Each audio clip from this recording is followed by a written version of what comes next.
डाव खेळला की ज्याची मी कधी स्वप्नात सुद्धा कल्पना केली नव्हती. मग आहे ती परिस्थिती आणि माझे वास्तव स्वीकारणे मला फार जड गेले. आम्ही अतिशय श्रीमंत कुटुंबातील आहोत. डॅडींचा इम्पोर्ट एक्सपोर्टचा बिझनेस आहे. आमच्या घरी खूप नोकर आणि गाड्या आहेत. पण मी 3 वर्षाची असताना माझी मम्मा वारली. माझ्या डॅडींनी मला अतिशय लाडाकोडत वाढवले. मम्मीची कमतरता जाणवू नये म्हणून मला काही कमी पडू दिले नाही. पण ह्याचा परिणाम असा झाला की मी अतिलाडाने बिघडले. लहानपणापासून मला चैनीची सवय होती. मोठी झाल्यावर मला कॉलेजमधील फ्रेंड्सच्या संगतीने दारूचे व्यसन लागले. रोज पब्स, पार्ट्या, दारू आणि मौज-मजा यातच मी माझे आयुष्य मजेत जगत होते. पण त्या एका दिवसाने माझे आयुष्य बदलले. महिन्याभरापूर्वी आमच्या घरी एक नवीन ड्रायव्हर जॉईन झाला होता. त्याचे नाव अमर होते. अमर यंग होता, स्मार्ट होता, ड्रायव्हिंग छान करायचा, पण फारच आगाऊ होता. तो खूप प्रश्न विचारायचा. तुम्ही कुठे चालला आहेत? कशाला चालला आहेत? कोण आहेत तुमच्यासोबत? मला हे प्रश्न अजिबातच आवडायचे नाही. एकदा तर हद्दच झाली. मी आणि माझे फ्रेंड्सनी एकदा लोणावळ्याला रेव्ह पार्टीला जायचा बेत आखला होता. त्यासाठी सगळे फ्रेंड्स माझ्या घरी आले आणि आम्ही निघालो. अमर ड्राईव्ह करत होता. आमच्या फ्रेंड्सची गाडीत पार्टी बद्दलची चर्चा चालू होती. अमरला आम्ही कशासाठी लोणावळ्याला चाललो आहोत ते लक्षात आले आणि त्याने माझ्या फ्रेंड्सला रस्त्यातच उतरवले आणि कार जबरदस्तीने घरी परत घेऊन आला. मला त्याचा प्रचंड राग आला होता. मी म्हटले, अमर, तू समजतोस कोण स्वतःला? ड्रायव्हर आहेस, ड्रायव्हरच्या मर्यादेत राहा. यावर तो म्हणाला, मॅडम, मी तुम्हाला अशा घाणेरड्या पार्टीला जाऊ देणार नाही. तुमची मित्रमंडळींची संगत देखील चांगली नाही. ते तुम्हाला बिघडवतायत. असल्या लोकांसोबत जाऊन तुमच्या आयुष्याची राख-रांगोळी होईल. हे मला सांगणार तू कोण? चालता हो इथून. मला तू नजरेसमोर देखील नकोस. मी तुला आत्ताच्या आत्ता नोकरीवरून काढले आहे. मी आता खूप भडकून तारकतार त्याच्यावर ओरडले. अमर तारकन निघून गेला. मला वाटले हा साधा ड्रायव्हर असून देखील याचा इतका माज आणि ॲटिट्यूड. बरे झाले त्याला कामावरून काढून टाकले ते. हे डॅडींना सांगण्याची गरज वाटली नाही, कारण आमच्याकडे ड्रायव्हर्सची कमतरता नव्हती. मी तडक माझ्या फ्रेंड्सना फोन केला आणि रात्री आम्ही सगळे पबला गेलो. त्या रात्री मी नेहमीपेक्षा खूप जास्त दारू प्यायले होते. पण त्यानंतर माझ्यासोबत असं काही घडेल याची मी कधी कल्पनाच केली नव्हती.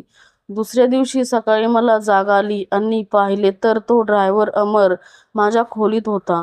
एवढ्या असुरक्षित तो ड्रायव्हर माझ्या खोलीत कसा आला ते मला कळलेच नाही. नंतर माझ्या लक्षात आले की मी माझ्या बेडरूममध्ये नव्हे तर कुठेतरी दुसरीकडेच होते. मी घाबरले. मला वाटले की काल मी त्याला नोकरीवरून काढून टाकले त्याचा बदला त्याला घ्यायला असेल, म्हणून त्याने मला किडनॅप करून आणले असेल. मी घाबरून म्हणाले, तू इथे काय करतो आहेस? यावर तो म्हणाला, मी तुझा नवरा आहे. काल रात्री तुझे आणि माझे लग्न झाले आहे. व्हॉट रॅबिश. काय वेडबीड लागले की काय तुला? की गांजा फुकून आला आहेस? तू आणि माझा नवरा?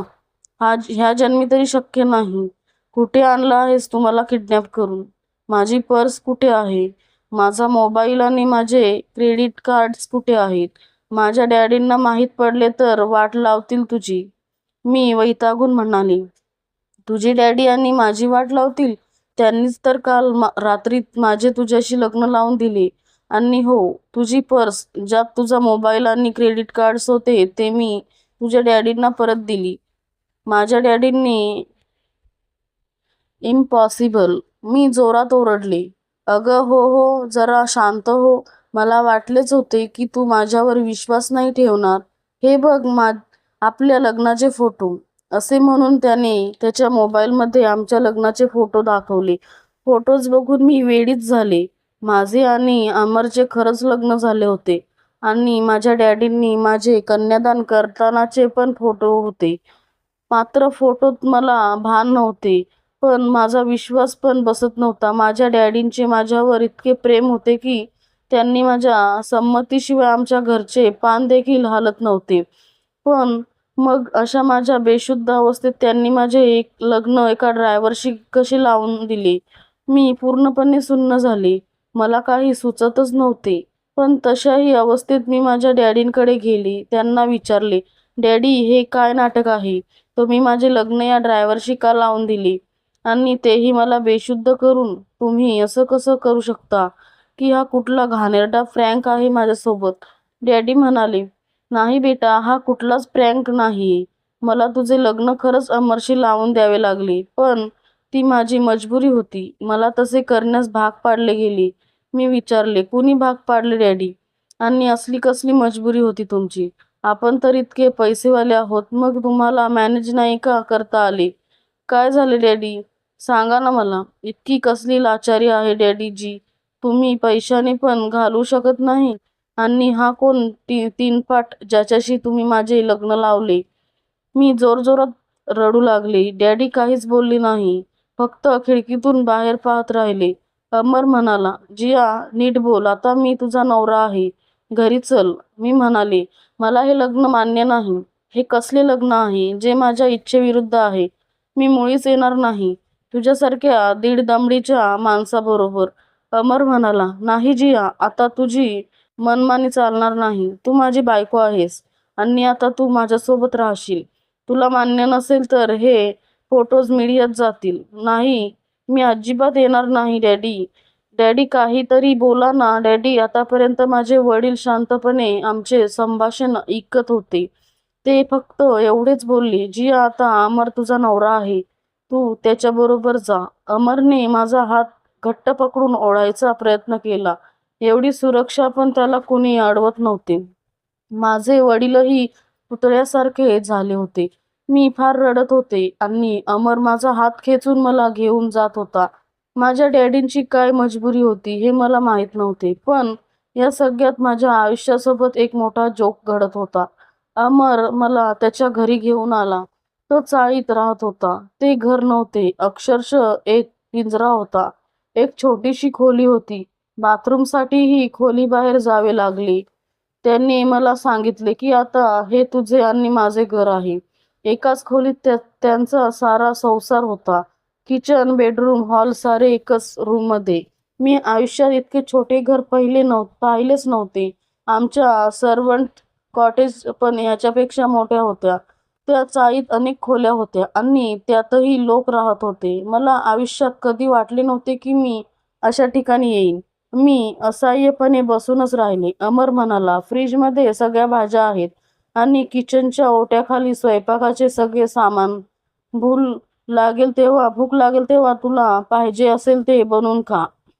ने त्याच्याकडे बघताच बसले. नोकरावरून काढून टाकल्याचा बदला असा अमरने घेतला होता.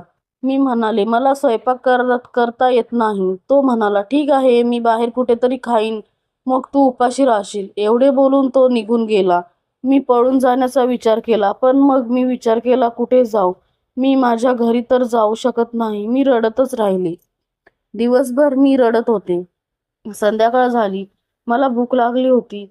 खूप भूक लागली होती मला. अशी भूक मला आयुष्यात कधीच लागली नव्हती. मी आमच्या खोलीच्या उंबऱ्यावर बसून रडत होते. जवळच्या खोलीतून एक स्त्री मला रडताना पाहून माझ्याकडे आली. तिने मला विचारले, "काय झालं पोरी? का रडत आहेस?" मी तिला म्हणाले की मला भूक लागली आहे. हे ऐकताच तिने मला तिच्या खोलीतून भाजी चपाती आणून दिली. मी ती खाल्ली. आजपर्यंत मी सर्व प्रकारचे पदार्थ खाल्ले होते. पण ती भाजी चपाती खाल्ल्यावर मला जो अनुभव आला तो शब्दापलीकडचा होता. मला अक्षरशः देव सापडल्याचा भास झाला. माझ्या भुकेने तळमळणारा जीव आता शांत झाला होता. अमर परत आला तेव्हा रात्र झाली होती. येताच त्याने खोलीचा दरवाजा बंद केला. मला भीती वाटत होती की तो माझ्यावर जबरदस्ती करेल, पण तो एका कोपऱ्यात शांतपणे झोपला. काय माझे नशीब होते. एका दिवसात मी एवढ्या मोठ्या बंगल्यातून एका खोलीत आली. तेही एका अनोळखी व्यक्तीसोबत. मला वाटलं आता हे सगळं मला सहन होणार नाही. रात्रभर झोप लागली नाही. अचानक रात्री मला माझ्या फ्रेंड्सची आठवण आली. डॅडींच्या घरी जाऊ शकत नाही, पण फ्रेंड्सच्या घरी तरी जाऊ शकते ना. सकाळी अमर उठल्यापूर्वी मी त्याच्या खोलीतून पळत सुटले आणि माझ्या मैत्रिणीच्या घरी गेले. पण जेव्हा मी तिच्या घरी गेले तेव्हा तिने मला तिच्या घरात घेतले नाही. ती म्हणाली, "जिया, तुझ्या डॅडींचा फोन आला होता. त्यांनी सांगितले की आता तुझे लग्न झाले आहे आणि जिया जर तुझ्या घरी आली तर तिला घरात घेऊ नकोस. तिला कुणी मदत केली तर त्याचा परिणाम चांगला नाही होणार. म्हणून त्यांनी आपल्या सगळ्या फ्रेंड्सना फोन करून हेच सांगितले आहे. जिया, सॉरी, तू तुझ्या नवऱ्याच्या घरी परत जा," असे म्हणून तिने दरवाजा बंद केला. बाकीच्या फ्रेंड्सकडे जाऊनही काही फायदा नव्हता. सगळ्यांनाच डॅडींनी फोन केला होता. मी दिवसभर इकडे तिकडे भटकत राहिले. रात्र होऊ लागली. आता मी काय करू? कुठे जाऊ? मी नाईलाजाने परत अमरच्या घरी गेले. मला वाटले होते की मी अमरच्या त्या खोलीत परत जाणार नाही, पण काही तासातच मला समजले की सध्या माझ्यासाठी यापेक्षा सुरक्षित जागा नाही. मला परत आलेले पाहताच तो हसून म्हणाला, "मला माहीतच होते की तू परत येशील." मी काहीही न बोलता आत गेले. मला फार भूक लागली होती. मला अमरने जेवण वाढले. मी काही न बोलता चुपचाप जेवले. जेवण साधेच होते, पण चविष्ट होते. साधे जेवण पण इतके छान लागू शकते हे मला कालपासून कळत होते. मी अमरला म्हणाले, "मला नवीन मोबाईल हवा आहे." तो म्हणाला, "थांब थोडे दिवस, माझ्याकडे पैसे नाहीत. तू तर मला आधीच नोकरीवरून काढले आहे. आता सध्या मी नवीन नोकरीच्या शोधात आहे. ती मिळाली की घेईन नवीन मोबाईल. सध्या नोकरी नसताना घरात खायला मिळते तेच आपले नशीब आहे." मी गप्प बसले. मला याआधी इतकं असह्य कधीच वाटलं नव्हतं. असेच थोडे दिवस गेले. आता मला तिथे राहून 10 दिवस झाले होते आणि 10 दिवसात मी फक्त चहा आणि खिचडी बनवायला शिकले. मला अद्याप स्वयंपाक येत नव्हता. दिवसभरात मी फक्त तेच बनवून खाऊ शकत होते. मग एके दिवशी तिला चक्कर आली आणि मी खाली पडले आणि जेव्हा मी शुद्धीवर आले तेव्हा मी माझ्या डॅडींच्या घरी होते. माझे डॅडी माझ्या समोर होते. त्यांना समोर पाहताच मला फार राग आला. मी अमरला म्हणाले की "तू मला इथे का आणलेस? मला तिथे का मरू दिले नाहीस?" अमर शांतच होता. डॅडी म्हणाले, "बेटा, मला माफ कर. पैशांच्या धुंदीत तू वाहतच गेली होतीस. रोज पब्स, पार्ट्या, दारू, बॉयफ्रेंड्स. तुला खूप समजवण्याचा प्रयत्न केला, पण तू माझे ऐकले नाहीस. मला ते सहन होत नव्हते, म्हणून शेवटी मला ही पद्धत अवलंबावी लागली." "पण का, डॅडी?" मी आश्चर्याने विचारले. डॅडी म्हणाले, "बाळा, अक्षरशः चांदीचा चमचा तोंडात घेऊन जन्माला आलीस तू. लहान असतानाच तुझी मम्मा देवाघरी गेली. आईविना पोर म्हणून मी तुला फार लाडात वाढवले. तुझा एक शब्दही खाली पडू दिला नाही. पण तू माझ्या प्रेमाचा गैरफायदा घेतलास. पैशांच्या माजाने फार गर्विष्ठ बनलीस. आपल्याकडे काम करणाऱ्या नोकर मंडळींना, ड्रायव्हर्स लोकांना माणूस नाही तर कचरा समजू लागलीस. त्यांच्याशी उद्धटपणे वागायला लागलीस. मला न सांगता आजपर्यंत तू परस्पर कितीतरी लोकांना काढून टाकले आहेस. हे विश्व मी शून्यातून निर्माण केले आहे, पण तुला ते आयते मिळाले आहे. म्हणून तुला पैशांची, लोकांची कदर नाही." मी अवाकपणे ऐकतच होते. डॅडी पुढे म्हणाले, "तू इथे असताना सतत दारूच्या प्रभावाखाली असायचीस. त्या दारूच्या नशेत तू किती लोकांना नोकरीवरून काढून टाकले आहेस याची तुला कल्पना आहे का? नोकरी गेल्यावर त्यांचे, त्यांच्या कुटुंबाचे काय झाले असेल याचा कधी विचार केलास का तू? नोकरी जाणे म्हणजे काय हे आता तुला ह्या 10 दिवसात माहिती पडले असेल. कुटुंब कसे चालते याबद्दल कदाचित या 10 दिवसात तुला नक्कीच काहीतरी शिकायला मिळाले असेल." बोलता बोलता डॅडी थांबले. त्यांच्या डोळ्यात पाणी होते. अमरने त्यांच्या खांद्यावर हात ठेवला. डॅडी अमरकडे पाहत पुढे म्हणाले, "जिया, हा अमर ड्रायव्हर नाही, माझा मित्र आणि व्यापारी मनोहर सोनटक्के यांचा एकलौता एक मुलगा आहे. अमरने तुला आमच्या एका बिझनेस पार्टीत पाहिले होते. तेव्हापासून तो तुझ्या प्रेमात पडला होता. त्याला तुझ्याशी लग्न करायचं होतं, पण त्याने तुला आधी नीट पारखायला हवं असं मीच त्याला म्हटलं होतं. म्हणून तो ड्रायव्हर बनून आपल्या घरी आला. तेव्हा त्याला समजले की तुम्ही मित्रमंडळीच्या नादाला लागून चुकीच्या मार्गावर जात आहेस. तुला समजावून पण काही फायदा नव्हता. तुझ्या डोळ्यांवर पैशांची धुंदी होती. म्हणूनच आम्ही दोघांनी मिळून हे नाटक केलं, जेणेकरून तुझे डोळे उघडू शकतील. तुझं लग्न झालं त्या रात्री तू दारूच्या नशेत घरी आलीस. मग आम्हाला पुढचे नाटक करणे सोपे गेले. डॅडींचे बोलणे ऐकून मला फार धक्का बसला. खरंच मी इतके दिवस किती वाईट वागत होते सगळ्यांशी. कधी लोकांच्या भावनेचा, त्यांच्या मान-सन्मानाचा मी विचारच नाही केला. अमर स्वतः इतका श्रीमंत असून माझ्यासाठी, माझ्या प्रेमासाठी ड्रायव्हर बनला. वेळोवेळी मला प्रोटेक्ट करण्याचा त्याने प्रयत्न केला. पण मी सतत त्याच्या पाणउतारा केला. त्याला नको नको ते बोलले. 10 दिवस मी त्याच्यासोबत इतक्या छोट्याशा खोलीत होते, पण त्याने माझा कधीही गैरफायदा घेतला नाही. हे सारे नाटक मला धडा शिकवण्यासाठी होता. आणि या सर्व गोष्टींनी माझे डोळे उघडले होते. मी डॅडींना म्हणाले, "डॅडी, खरंच मी किती वाईट वागले सगळ्यांशी. मला माझ्या कृत्याचा पश्चाताप वाटतोय. मी उद्याच त्या सगळ्या लोकांना परत बोलावेन, ज्यांना मी मुद्दामपणे कामावरून काढून टाकले होते." मी अमरकडे वळून म्हणाले, "अमर, मला माफ कर. आज नकळतपणे मी सतत तुझा अपमान केला, पण आता मला फार वाईट वाटतंय. माझ्या गर्विष्ठ वागणुकीबद्दल मला माफ करशील? तुझे माझ्यावर अजूनही प्रेम असेल तर माझ्याशी लग्न करशील?" "अगं, ते तर 10 दिवसापूर्वीच झाले आहे. ह्या सर्व खोट्या नाटकात एक गोष्ट मात्र खरी होती आणि ते म्हणजे आपले लग्न. ते काही खोटे नव्हते. तू खरंच माझी बायको आहेस." अमर मिश्किलीने डोळे मिचमिचकत बोलला. मी लाजले आणि मग आम्ही सर्वजण मोठ्याने हसू लागलो. डॅडींच्या डोळ्यात मात्र आनंद होता. मित्रांनो, तुम्हाला जर ही कथा आवडली असेल तर चॅनलला सबस्क्राईब करा आणि कमेंट करून नक्की कळवा तुम्हाला ही कथा कशी वाटली ते. तोपर्यंत धन्यवाद.